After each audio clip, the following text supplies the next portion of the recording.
a guest here at CALMClass.com. This website is dedicated to one thing: to be able to give you a different mindset. To be able to stay calm in tough times is by changing how you think, because when you change how you think, it changes how you live. My name's Dwight Bain. I'll be your host through most of these lessons, but I'm really glad that you found us. I'm really glad that you're taking time out to watch a lesson that will be life-changing. So do this. Take good notes. Download the study guides. Let these life application principles make your life a better place. And then would you let us know how this is helping you? My thanks to you for watching. My thanks to our incredible team for making it happen. But most of all, my thanks to God, because He gives us principles that will change our life if we use them. Are you ready? Let's get started. Let's have a word of prayer. You have your study guide, and we'll start our lesson. Father, thank you for these friends. Thank you for those that join us electronically at CALMClass.com. Thank you for a new year and a new opportunity to be able to impact our world. I'm grateful for these friends, God, and I'm grateful that everything's changing and we can go through that together through the power of the cross. And I pray this lesson changes hearts, God, but most of all, oh Lord God, please let it change my heart first. In Christ's name, amen. So it is a new year as we're recording this, and in a new year, there's a new opportunity for you to be able to write down what are called New Year's lies. New Year's resolutions. New Year's resolutions. I love this one. This is great. Social media is a complete waste of time unless you're looking for something to make you laugh. So this was the person's goals last year. This was their New Year's resolutions last year. And at first it said, train for a marathon. And then it scratched that out and it said, train for a half marathon. And then they scratched that out and they said, take a train through the Swiss Alps. And they scratched that out and they said, take a train to watch the New York City Marathon. And they scratched that out and they said, do a video game marathon. And then they scratched that one out and they said, have a Star Wars marathon. And then they scratched that out and they said, I'll just watch How to Train Your Dragon. It's like, it's... So New Year's resolutions are what we're talking about today. And if you look at the lesson, see the lesson titled, The Psychological Reasons Why You Will Not Accomplish a Single New Year's Resolution, and You'll Be Worse Off This Time Next Year. Now, if you were looking for a happy, positive, feel-good, rah-rah, let's stand up and do, our calisthenics and we're going to make our resolutions work, this is not the lesson for you. In fact, I have a list here of some of the more common New Year's resolutions. But here's some facts about New Year's resolutions. Fact number one, New Year's resolutions are a total waste of time, energy, and paper, and they make you look silly in front of your family and friends. New Year's resolutions are a total waste of time, energy, and paper while making you look silly in front of your family and friends. Because if you write down, stop smoking, they're going to watch and see if you do. If you write down, this is the year I'm going to exercise and lose weight, the people around you are going to watch and see if you do. It'll make you look silly to write it down. The second fact, people spend more time planning their New Year's party menu and their New Year's party wardrobe than they usually spend mapping out their entire year. Now, a map, we're going to be talking a lot more about maps. A map is different than a list of resolutions. If you'll see in your study guide, see where it says New Year's resolutions, 2011, and they just keep marking it out, right? Lose weight again, get fit next year, give up alcohol is scratched out, give up cigarettes is scratched out, so it just says drink less. Stand up to boss is marked out and it says fine job. And then it says try to be nicer to my wife, and then they added an ex-wife. Should have been nicer to her the first time. Sort out the junk in the, I guess it was in the shed, but it's not, sort out the junk in my life. Yeah, Marty? That's how it became an ex-wife. That's how it became an ex-wife, yeah. Yeah, you don't clean out the shed, okay, something's got to go. Hey, guess what, it's you. In with the old, out with the new. So as I take a look at this, they spend more time planning wardrobes and menus and trips than they do planning their life. So we're not thinking about making a list, because lists are easy to break. And then the third fact, talking about change will only make you feel worse. Talking isn't the key to change. Action is the key to change. Action is the key to change. Walt Disney said the way to get started is to quit talking and begin doing. So look at the curve. This is from a professor at the University of Scranton. With New Year's resolutions, 75% will quit within 1 week. 71% will quit within 2 weeks. 64% will quit within a month. And then of the ones who are left, 46% will make it 6 months. And you think, well, what happened? They wrote something down on a piece of paper, but writing something down on a piece of paper won't change your life. If it did, I would write down, I have hair again. I have hair again. Apparently, writing it down on paper doesn't change things. It's like the gym membership. You know, this is the time of year they do all those commercials on TV about gym memberships. I tried that once, Larry. Apparently, you buy the membership for $1,000. It doesn't do a thing. Apparently, you have to go. And I thought, man, this just seems like false advertising. You actually have to go to the gym? I just thought I'd pay the money and boom. It's not talking about change. It's taking action about change. In your study guide, so why don't resolutions work? Number one, they're not specific.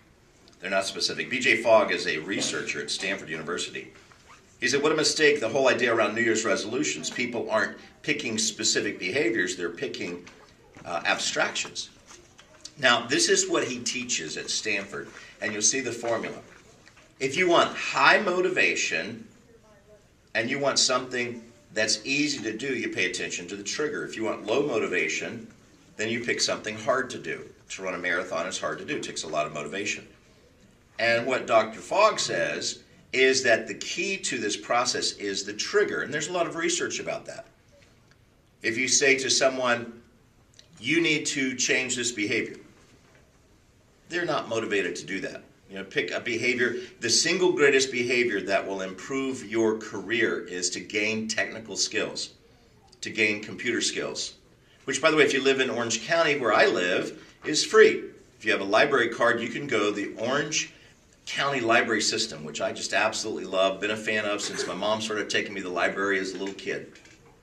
I was featured on a PBS special when I was 11 years old at the library. It was my first time on television, and it was funny then, 20 years later, to be a host on PBS, but it all started at the library. Love the library. And I love telling you this. If you live in Orange County, and I checked, I went to the library last week, they offer over 1,000, 1,000, over 1,000 free classes every month to be able to help improve your life.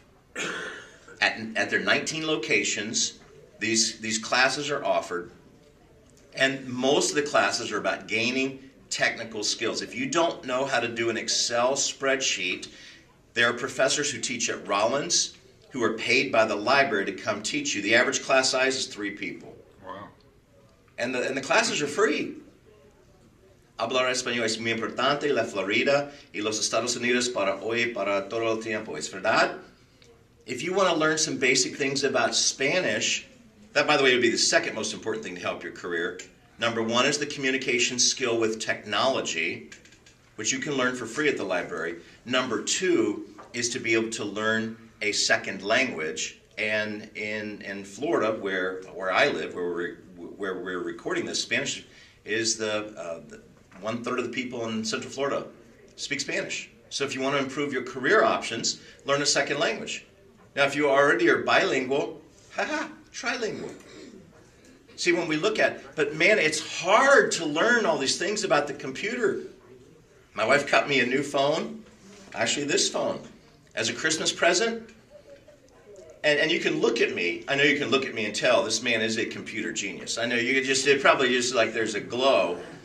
So on Christmas Day, I thought, well, I can set this up myself. And she said, no, they said you need to bring it back to the store. I said, I've got this one. So for the next 5 days, I didn't have a phone that worked.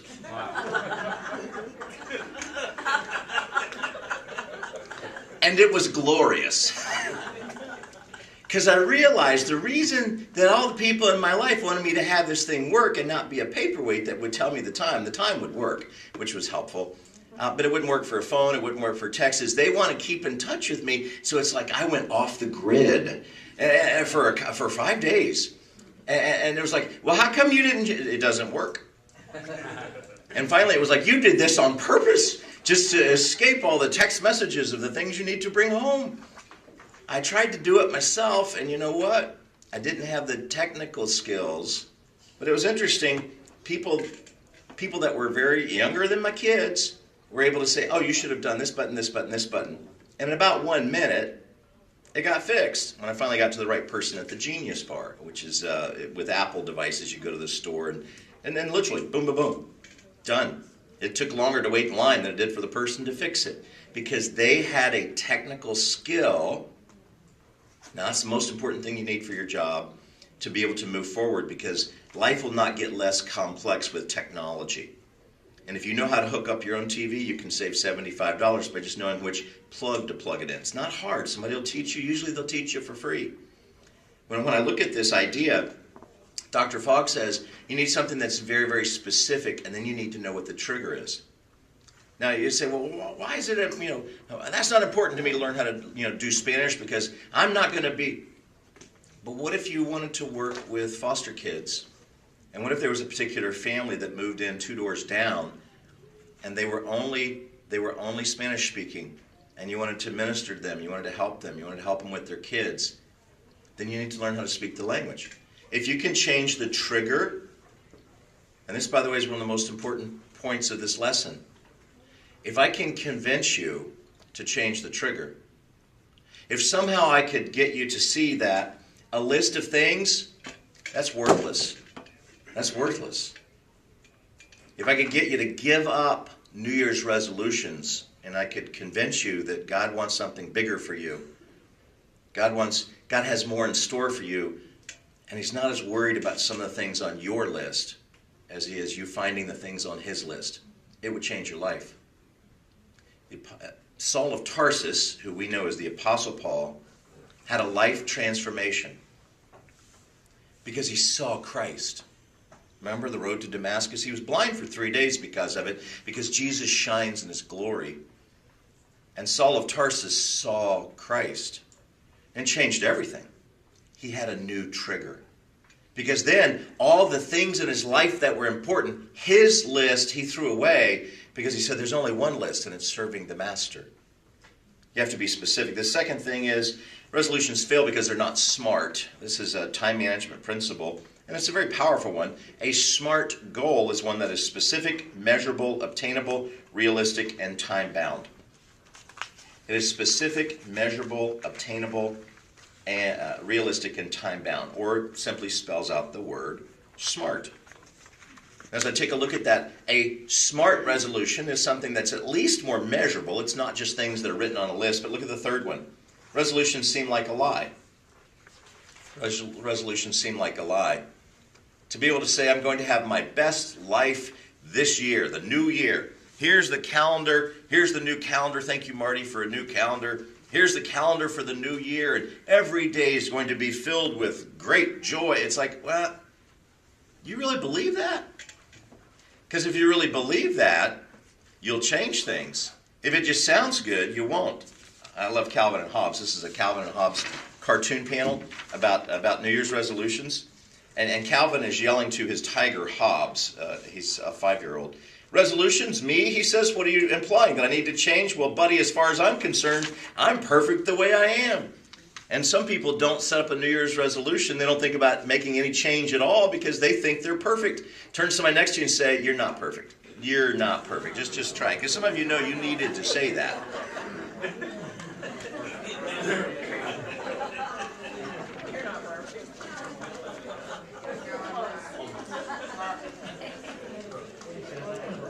You're not perfect. You're not perfect. Now I realize that some of you are thinking, ha ha ha, well, I'm more perfect than the person I'm sitting next to. No, we all have problems. You got problems, I got problems, all God's children got problems. And if you make a list of lies, I'm going to do all these things this year, and you don't change something inside of you, you're actually going to feel worse this time next year. You're going to feel bad because you're going to say, when you get to the last week of the year, which, by the way, is the week that suicides spike up, domestic violence spikes up, alcoholism, drug addiction, porn addiction, gambling, all spikes up at the end of a calendar year because people look at, who made a list, they look at the last year and they go, I didn't do anything on my list. And they feel like a failure. Which is interesting because they lived, they got through the year. Instead of counting the blessings in their life, they're counting the things on their list that didn't happen. And the reason they didn't happen, and it's a list of lies for a lot of people, they didn't do anything to make it happen. There's a thing in our culture, in fact, I'm reading a book right now called The Me Generation. It's really interesting about entitlement. And entitlement is to say, just because I showed up, I deserve a trophy and a prize. And it's become a real problem in our culture because managers at the local Chick-fil-A will have a mom or sometimes a dad show up and say, my boy was only late 3 times, why are you firing him?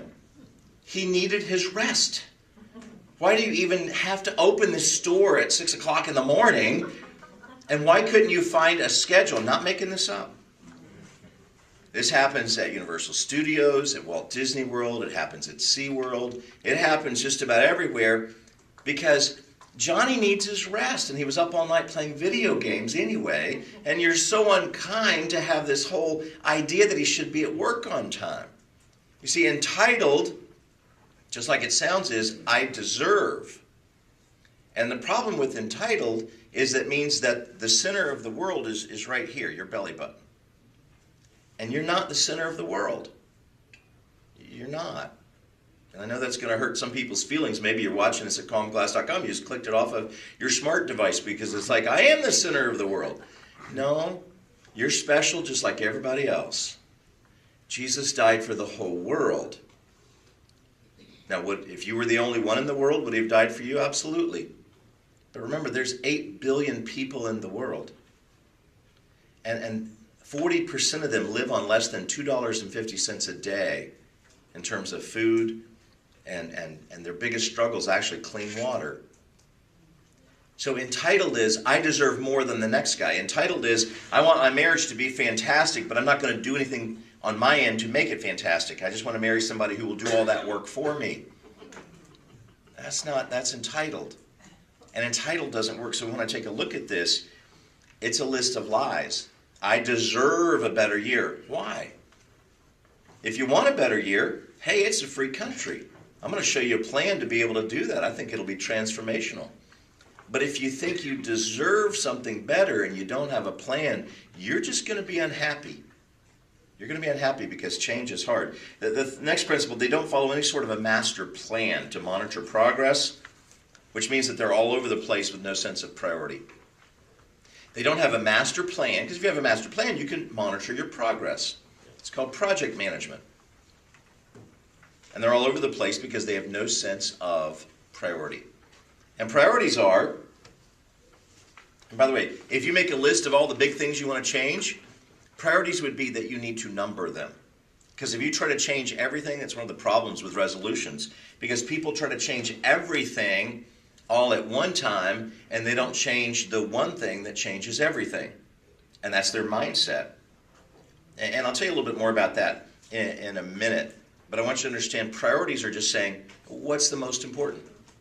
If the most important thing in your year is to be able to get a better job, that's doable. I mean, I'm a career coach 1 day a week, and I've watched hundreds of people get not just good jobs, better jobs, many times, significant bumps in pay. But how'd they get there? Well, they had a map. They had priorities. It's a formula. It's not luck. I don't even know that I believe in luck. I think luck kind of matches, the direct proportion of hard work. Now, does God orchestrate details? Yes, he does. But usually he waits for us to be prepared. I want to take a look at the next principle. I guess I gave it to you in a text box. 68% of career professionals make career resolutions. Here are the top ones. And it's funny to me, the number one on the list, actually it was a tie, was get a raise, tied with develop my job skills. Now that one's interesting to me because 1/4 of American workers want more money. And the same number said, and I'm willing to develop more skills to get that. Good. That one matches. I was interested to see because if the list, and when you go to younger workers, millennials frequently want a better job, they want more money, but they don't match it to, I need to have more effort. The big E word is what helps entitled. The big E word is effort. That they have specific effort, and effort can be monitored, it can be measured. If someone says, I want a better job, oh, fantastic, that's available. What effort are you applying? What plan do you have? And you can have a better job. If you want to have an interesting conversation, ask a young person and ask them, what are you going to be when you grow up? And if they're right at that stage, the millennial generation, the entitled generation, they're maybe 18 years old, 20 years old, 25 years old, and they say, oh, I'm gonna play in the NBA. Really? Yeah, and then after I play in the NBA for a while, I think I'll probably become a sportscaster at ESPN. No kidding. And then what about after that? I think I'll be a designer. I think I'll, maybe do like a little Jay-Z thing. Just try to, kind of get my clothing line, get my licensed merchandise on my shoes. I'll be a billionaire by the time I'm 30. No kidding. You're kind of short. You ever play basketball? No, but I know that I'm amazing on Xbox. I'm amazing on Xbox. And so if you want to have an interesting conversation, now it won't end well, but it'll be very interesting to you. Then you ask them, what's your plan? Now those are the 3 words that helps people who are stuck. What's your plan? And then if they give you the unrealistic plan, then you just go one step further to say, well, what's your plan to get into the NBA since you've never played basketball, or to be a rock star, or to be... Because many people have this entitled sense of, I'm going to have this fantastic life, but they don't have a plan, and so that's just going to make them feel frustrated. By the way, media fuels that. Media fuels that. This one on the list that says quit Facebook, that's actually not a bad plan. Because there's something called Facebook depression that's now being diagnosed. And it's because people take their life and they compare it to their friends on Facebook who brag about their life and their fabulous vacations and their fantastic, how great their kids and grandkids are doing and how great everything in their life is. And you understand, and it's going to shock some of you because you're good Christian people. But Tony, some people lie. It's happened before. And did you know that some people on social media actually don't look like their picture? Their picture looks like that they're a rock star, superstar model, but in reality, it's a big problem on social media dating sites. I've actually talked to people who went to went to the TGI Fridays to meet the person, the neutral meeting point, and they get there and they got the picture on their phone and they keep looking for the guy, and it's like, and all of a sudden this this old guy shows, and it's like, no, your name's the same, but you're not. And people will lie to you on social media. Turn to somebody next to you and say, people lie. People lie. Now, don't you be a liar. Don't you be a liar. But I'm telling you, people will lie on social media. When you take a look at why don't these resolutions work? People aren't committed to change. Ken Blanchard, the research PhD researcher and author, so there's a difference between interest and commitment. When you're interested in doing something, you do it only when it's convenient. When you're committed to something, you accept no excuses, only results. Only results. Now, do you see what Ken said? People are interested, and there's a difference between interest and commitment. So what do you think people are really interested in? Since I'm telling you New Year's resolutions really don't work, and yet half the population made a list this week, and they listed things out. So when we think about how come people even write it down? Why do you think people talk about change, but they won't work to have change? We're sitting at round tables so it can open up a conversation. Why do people talk about change, but they won't be disciplined and motivated to create change? Do meet the people at your table. Learn their names, please. Learn their names, since there are a lot of people and you don't know each other and you think everybody knows your name. No, they don't. Learn their names, answer the question, why do people talk about change, but they won't take action to do it? Go. All right. Pinterest says these are the 13 reasons why. Number 1, people are lazy, entitled, fearful, negative. They stop thinking. They give up on their goals. They focus on other people's opinions instead of themselves. They have no X factor, no fire in their belly. They waste time. They have social media BS. I think that stands for Bachelor of Science. No social media Bachelor of Science degree. I didn't even know you could get a Bachelor of Science. I didn't know you could get a BS in social media. My wife thinks that apparently everybody on social media has a Bachelor of Science degree, because at least that's how they say it in Kissimmee, where she grew up. They think small. They don't want it. They don't believe in themselves. They don't believe they're worthy of a better life. At your table, did you have any of those? Just raise your hand if any of that came up in the discussion about why people talk it. Anybody have things that weren't on that list about why do people talk it, but they don't do it? Yeah, Eloise, what do you think? It's traditional at the end It's of traditional the to year, make the like list. Thanksgiving and Christmas. You got to have a must do it. turkey, and you got to make a list. So you have to follow tradition, sure. Yeah, the priorities change. The priorities change. Life gets in the way, and for many people, you think of, it's the Wonderful Life. Remember the one character, George Bailey's mad because he had to stay home and help his parents, and his brother went and became the war hero. And that movie is one of the most popular Christmas films because it says, no, it's okay to stay home and help your dad with the savings and loan. And remember, when it came to the end of the story, he was rich in relationship, and being rich in relationship, he found out was very valuable. So priorities change. Great one, sure. Any others that came up in your table discussion? Sure, right here. Try to take on too many things and too many things. Yeah, it's a really good point, Steve. People try to change everything at one time, and you can do that if you have a really good plastic surgeon. It's like, okay, I'm going to change everything at one time. Doesn't seem to help with the height, but I've had several people say, I can fix that bald thing. I can cure that one for you. Trying to change everything at once, and of course, that gets into the priority issue. What else? Anything else come up in your discussion? Sure, right here, Albert. Yeah, when you have to. If somebody said quit smoking, one of the hardest New Year's resolutions. Nicotine's very powerful. If somebody said quit smoking, quit dipping, I'm not going to do that. And the doctor says, then you're going to be dead. That still won't change a lot of people. But I've known a couple of doctors who positioned it different. Do you think your family are going to be able to afford you dying? Well, no.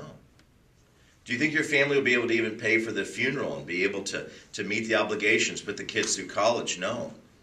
And the way they package it is they change to be able to say, here's something that you have to do. That's when you see major, major change. When something in your heart, and that's what I talk about with the idea of a trigger. When something in your heart changes, in fact, if you look at the next point, they don't have discipline as the next point, but if you take the word discipline and you shorten the word to the root of the word, it comes from the word disciple.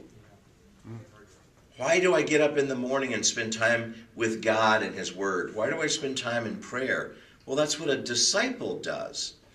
Discipline flows out of what you follow. If what you follow is cable TV shows, if that's what you follow, then your life will look like you watch a lot of TV. If what you follow is, what Pat Williams challenged me about many years ago, read a book a week, it'll change your life. And I actually thought, okay, I'm going to do that. And then Pat said, read 2. Now, I'm not doing as well on the 2 a week. I'll tell you, I struggle with the 2 a week. But 1 a week is just a normal, here's the word, discipline.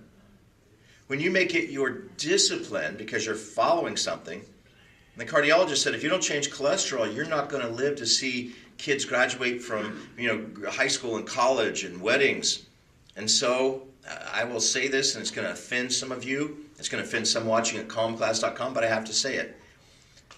Don't like oatmeal. I eat it almost every morning of my life. I've tried it with everything you can put in. I put in, I put in this or I put in that. Now, if you really jack it up with a lot of sugar, I kind of like oatmeal. But just the oatmeal itself. But my cholesterol stays usually at 100 or less total cholesterol. So the oatmeal really does help, and that's why the cardiologist says eat it. But I will tell you that many times I am not a happy oatmeal eater. Now, I have been to places where they'll say, no, you try my oatmeal. And there was one place that was like, oh, this is better than oxygen. And I said, how many calories in this? Well, 580 calories per serving. We gave you a double serving. And it's like, oh, this is just lovely. It's sort of like in the South. I don't know if some of you grew up on Southern comfort food. But in the South, if you go, that's the best grits I've ever had. It's the butter. It's just they put more butter in it. You get enough butter in there. It's kind of like the idea. It's like, just put some more butter in it. You'll like it. Put some more butter, put some more sugar. Some more cheese, some more crackers. Yeah, some more cheese. All right, you just load that bad boy up. So I don't really enjoy it, but you know what? That discipline sure has helped with that number. Right? So if you are a disciple is a follower of. Discipline flows out of what you follow or who you follow. Look at the next principle. They spend a lot of their energy in past regrets and failures. Will Rogers, the comedian, said, don't let yesterday take up too much of your today. Isn't that a good thought? By the way, if you're a little frustrated that Dwight, you talk too fast, remember there's an answer key on the last page to be able to help you. The next principle is a coaching strategy I just threw in. If you write down the real reasons for your New Year's resolutions on index cards and you review them frequently, or better yet, use your one single reason that you're changing as your computer password. That way it forces you to continually focus on the change. If you change your computer password as often as I do, because I can't remember the last computer password, this one's easy. It's like, and they'll say, what's your password? I had to do that at the Apple store, and it's like, I remember what it was a while ago, but every time I forget, I have to go in and it'll reset your password. And Sheila says, well, why don't you write them down? And I said, then somebody will get my password. And then I wouldn't get to have this conversation that makes me feel so dumb all the time. Needless to say, I wrote down the password. Why? It's a little bit easier. But I read this and I thought, what if I made my computer password the one reason? Wow. And you see, this is a process. And if you've ever, back when Pat Williams was allowed to jog, before he got diagnosed with cancer, if you saw Pat jogging, he would have index cards that were laminated, and it would have scriptures and key thoughts. And as he was kind of basically fast walking, he would read these cards, and it would reinforce the scripture or reinforce the quote. Now, cancer took away the marathons where he had, was able to run so much, but didn't take away the cards. In fact, he has, they're stacked about this thick as a rubber band will hold, and he just has thousands of these cards. And when you say, how does that guy accomplish so much? Those cards and some daily reinforced disciplines. That kind of goes into the next principle. They act alone with no accountability. Because writing something down and then reviewing it will help you to be accountable to it. If you really want change, tell somebody in your life, I'm really going to change this. If you really want, whatever's on the list, if you tell the people close to you, I'm really trying to change this, please help me. Having worked around broadcasting, almost everybody I know in broadcasting is a smoker or was a smoker. It's part of how they get that deep sound in their voice, that gravelly sound. At least that's how they justify it. Mostly it's because they used to like smoking. And for them to say, if I get tempted, can I ask you for help? All right, didn't struggle with smoking, so that one's easy. If they're trying to give up pizza, I'm probably not the person to hold them accountable. It's like, well, what kind of pizza are we talking about? Frozen stuff I can help you with. But man, if you want to go to some of these other places, so you want someone to hold you accountable, usually not somebody you're married to, because that can start a fight. But if you try to create massive change alone, by the way, if you want a stronger life spiritually, that's why we meet at least once a week. Better is to meet with somebody every day. To be able to say, how's your faith going? How's your walk with Christ going? As iron sharpens iron. And you know what happens as we do that? As we meet with people who challenge us, it makes us stronger. They stay stuck in fear. They're afraid to change. That's a big one. And it ties into the next one. They feel like they're too old or too tired to change. They feel like they're too old.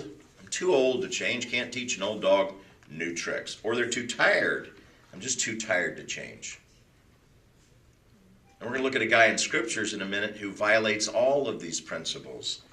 But first, God has given us a better path to a better life, but it requires better thinking. Daniel Amen is considered the leading researcher on the brain. All right, this is a model of a brain. Yours may or may not be smaller or larger, depending on the person. Here's what Dr. Amen, one of the leading brain researchers in the world, he said, your brain is involved in everything you do. Your brain controls everything you feel and everything you think. When you look in the mirror, you can thank your brain for what you see. Ultimately, it's your brain that determines whether your belly bulges over your belt buckle or your waistline is trim and toned. Your brain plays the central role in whether your skin looks fresh and dewy or your skin is etched with wrinkles. When you wake up feeling energetic or groggy, it all comes back to your brain.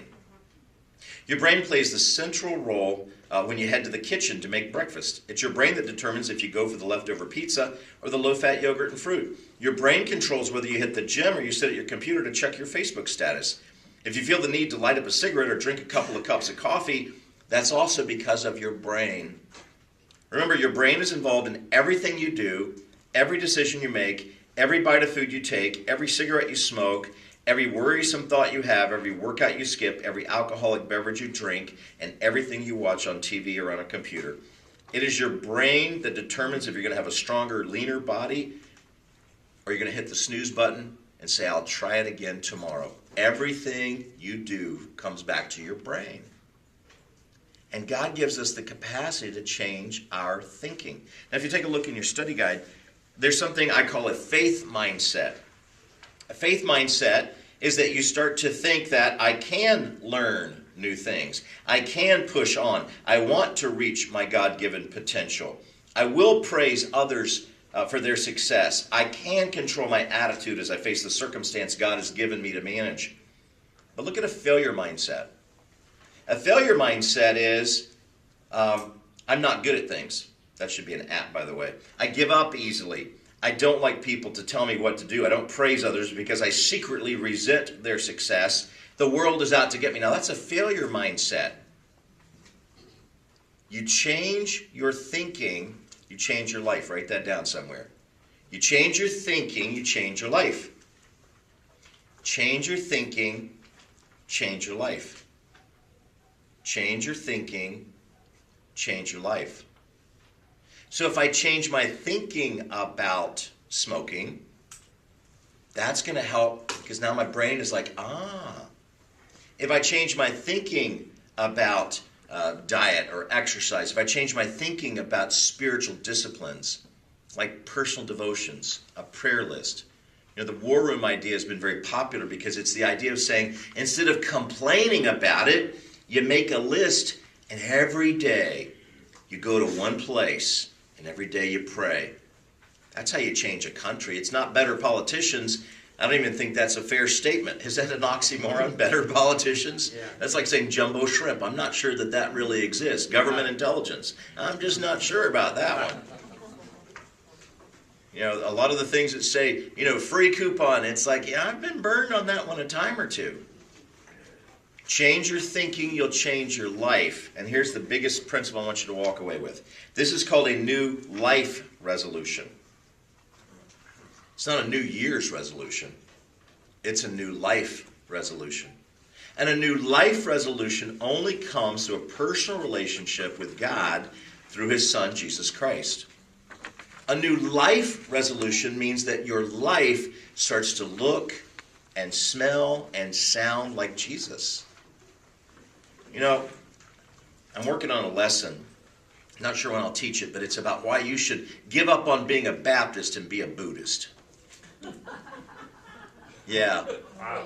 Because I started looking to see how Buddhists are so much kinder than most of the Baptists I know. And they're so much more disciplined with food than most of the Baptists that I know. And they're so much less greedy than most of the Baptists that I know. And I know a physician who's Buddhist. And I look at his life and I go, man, being a Buddhist, at least from my observations of this guy, now I've grown up Baptist and I've known a lot of Baptists. I've not known many Buddhists, and maybe there are some bad ones. But man, this guy's life is so much better. And so I've thought about that as far as teaching a lesson, but I thought, I'm currently in a Baptist church at the moment, and so if I convince you and everybody converts over to following the Buddha or the reincarnation as the Dalai Lama, that might not go over well with some of the diehard Baptists who would rather be a mean-spirited, mad-at-the-world Baptist than somebody who says, I'm not the center of the universe. I'm supposed to be here to help other people. There was a psychiatrist I worked with at one of the hospitals I was on staff. He practiced the Baha'i faith. So gentle and kind-like. And then I met some people who were just some Methodists, and they were not happy people. I'm reading a book right now. It's really interesting. Robert Wagner talking about Hollywood. Did you know Hollywood was started by die-hard Methodists? The land was purchased by Methodists as a place where there was no drinking, no smoking, no dance halls, no houses of ill repute, no actors, no Jews, no dogs. That was on the sign. Isn't it interesting how Hollywood has changed? Because I think they let dogs in Hollywood now. I'm not sure about everything else on the list, but the Methodists settled it as a place where there would be no alcoholism and it would just be a little piece of heaven on earth. That was only back in the 1880s. My goodness, how things have changed. I'm not sure Hollywood is the best place as an example, but I know this. As we take a look at a new life resolution, to be able to build a place where there's no drinking allowed, no smoking allowed, and we're all going to have a little piece of heaven on earth, didn't work out that well. Utopian societies have been tried in multiple places, but if you don't change a new life, you won't get a utopian society. So as I take a look at this, a new life resolution is best illustrated through the life of a man named Abraham, or Abram as he starts out. I want you to understand, Abraham was 75 years old when God gave him the vision. And with that vision at 75 years old, which means if you're not 75 yet, maybe you don't even understand how to make a big change. Because Abraham, number one, had to change location. In Genesis 12, 1 through 3, now the Lord said to Abram, go from your country and your kindred and your father's house. He left every relative. He left every piece of real estate. He left the business that his father Terah had given him. He left it all and he went to a land, a country he didn't even know. He'd never visited one time. You think, what a nutcase. I mean, he gives up everything. He was a wealthy guy. Can you imagine somebody selling their house, selling their real estate, giving away, selling their business, whatever he did, to go to a place that you'd never been to before? Man, but it gets worse than that. He had to change his name. Can you imagine changing your name? I mean, if I had to change my name at this stage of life, instead of, hi, my name is Dwight Bain, say, hi, my name is George Clooney, you can see the resemblance, He had to change his name. His wife had to change her name. Genesis 17:5, no longer shall your name be called Abram, but your name shall be called Abraham. For I have made you a father in a multitude of nations. And then down in verse 15, as for Sarai, with an I, your wife, she shall not call her name Sarai anymore, but Sarah, princess, shall be her name. Here's the thing about Abraham. He didn't have a New Year's resolution. He had a new life plan. It wasn't a resolution, I resolved to. It was, I will follow you wherever you call me. And he left everything. Now, why would God do that? There's only one person in the entire Bible that's called God's friend. One person. Out of everybody in the Bible. And that one person's Abraham. And he's called God's friend after this conversion because he laid the foundation for right living. Right living is how you change a culture. Isaiah 62:2, the nations shall see your righteousness, and the kings your glory.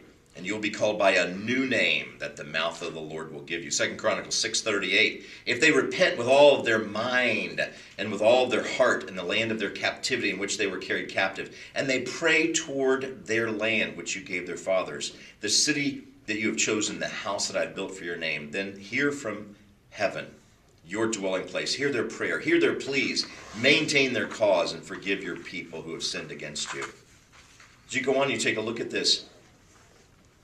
When someone has a new life resolution, they don't focus as much on location as they focus on who they're following. When they have a new life resolution, they don't focus as much on their name, their status. And doesn't social media play into that?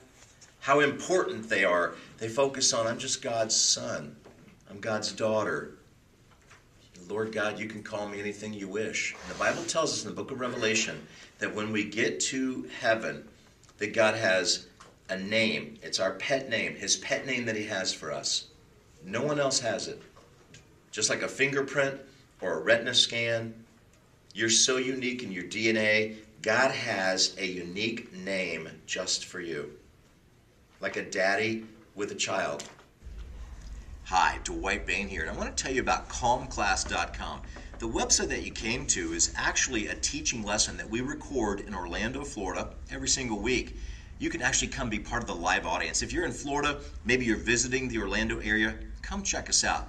We meet at 3000 South John Young Parkway. It's on the campus of First Baptist Orlando, which is actually a pretty large place. So what you're looking for is a large building by a lake. It's a big 3-story building called Faith Hall. And we're in Faith Hall, upstairs in room 301.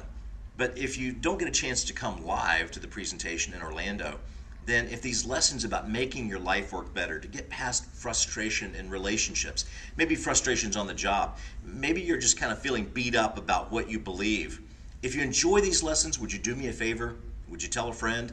Because by your experience of telling other people, hey, this website helped me, these lessons helped me, when you're doing that, you're helping take the message that we teach in Orlando and to be able to spread that to the entire world. And thanks.